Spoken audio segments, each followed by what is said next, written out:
Bismillah. Innal hamdalillah nahmaduhu wa nasta'inuhu wa nastaghfiruh wa na'udzu billahi min shururi anfusina wa min sayyiati a'malina. Man yahdihillahu fala mudilla lahu wa man yudlil fala hadiya lahu. Ashhadu an la ilaha illallah wahdahu la syarika lah wa ashhadu anna Muhammadan 'abduhu wa rasuluh. Amma ba'd. Assalamualaikum warahmatullahi wabarakatuh. Ikhwani wa akhwati rahimakumullahu jami'an. Alhamdulillah kita bertemu kembali di pertemuan yang ke-11 ini. Alhamdulillah. Dan kita akan menyambung hadis yang ke-159 ya, atau hadis yang ke-11 dari kitab Umdatul Ahkam. Dan hadis ini berhubungan juga tentang puasa Ramadan pada saat safar atau puasa pada saat safar. Hadis ini ya sebagaimana telah berlalu tentang Anas bin Malik ya, yang diriwayatkan dari Anas bin Malik radhiyallahu anhu. Qala al-mu'allif rahimahullah,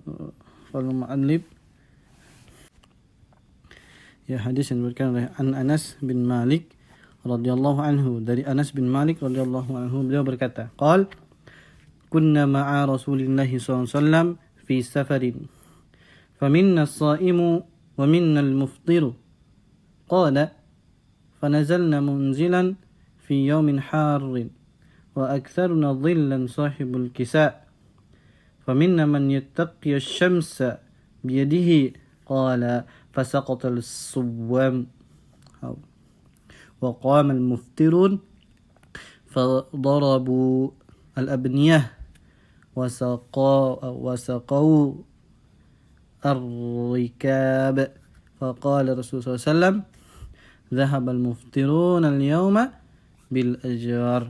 نعم بالأجر. نعم. Dari sahabat Anas bin Malik radhiyallahu anhu berkata, kami pernah bersama Nabi SAW, kunaman Nabi SAW ketika safar. Lalu di antara kami, famin shaimu, ada yang berpuasa, faminal muftiru, dan ada juga yang berbuka. Ya, kami pun singgah di suatu tempat yang hari itu sangat panas. Dan orang yang biasa itu berteduh ketika itu adalah orang yang memiliki kain ya. Dan mereka dhillan, berteduh di atas kain, di bawah kainnya ya, saking panasnya cuaca pada saat itu, dan di safar. Dan di antara kami juga ada yang menutup dirinya dengan tangannya karena panas terik. Lalu orang-orang yang berpuasa pun berjatuhan. Sedangkan orang yang berbuka tetap tegar, masih mampu menghancurkan bangunan dan memberi minum unta. Maka Rasulullah SAW bersabda, hari ini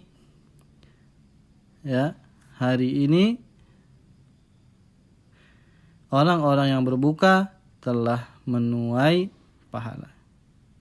Ya.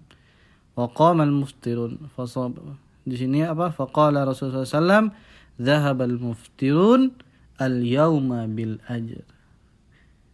Orang-orang yang berbuka telah menunaikan atau menuai mendapatkan pahala. Nah,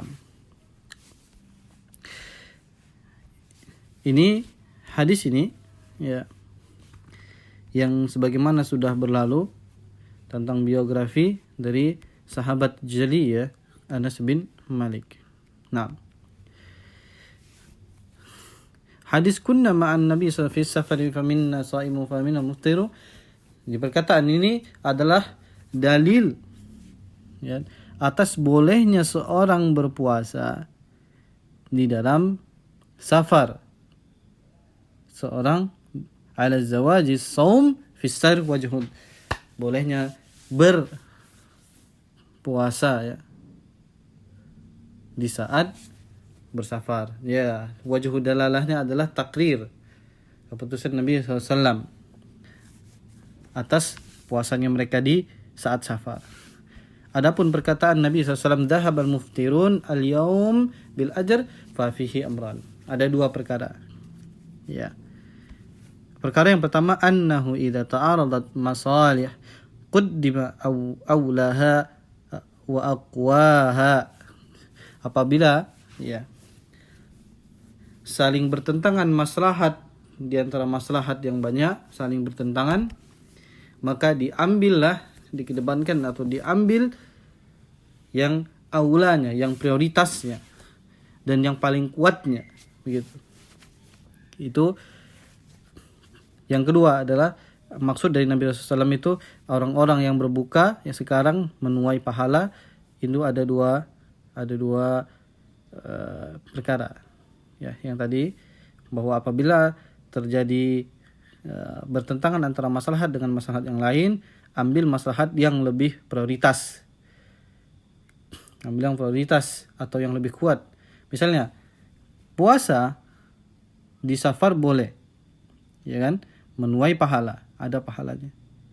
Tapi orang yang berbuka puasa di safar itu boleh.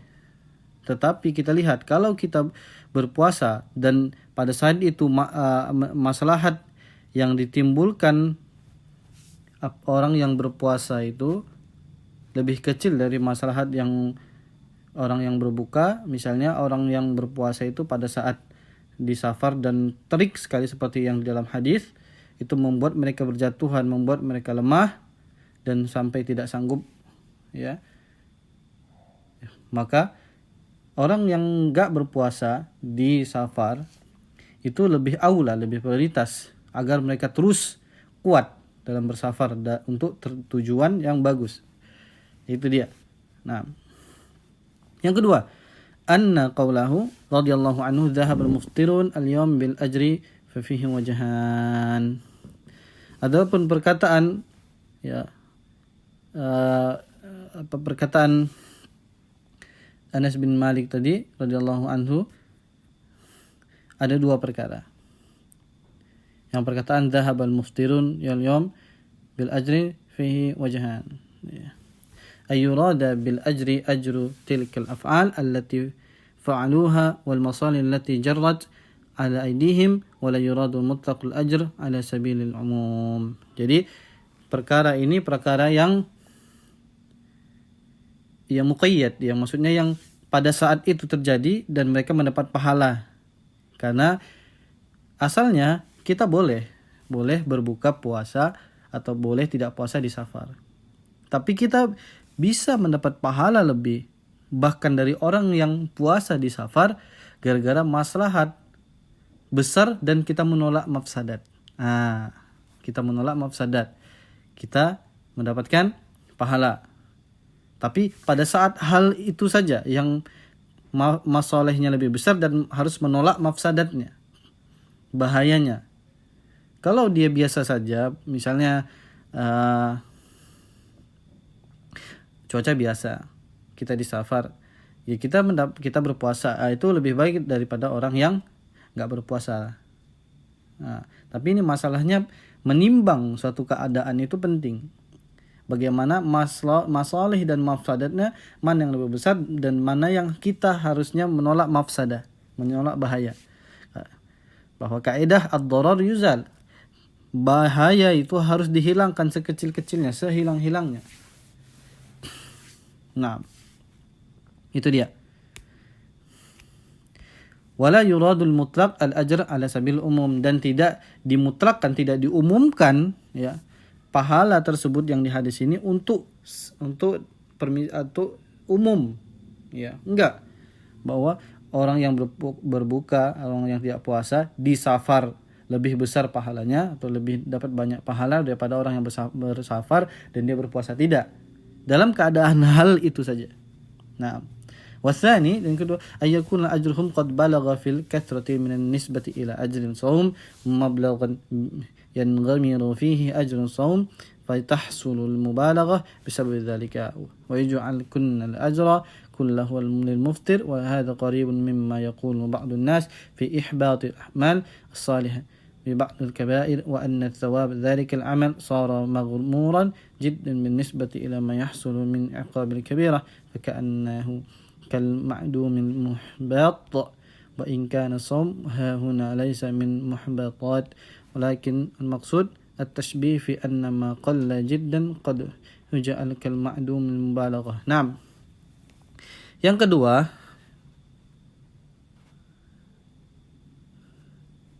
kedua adalah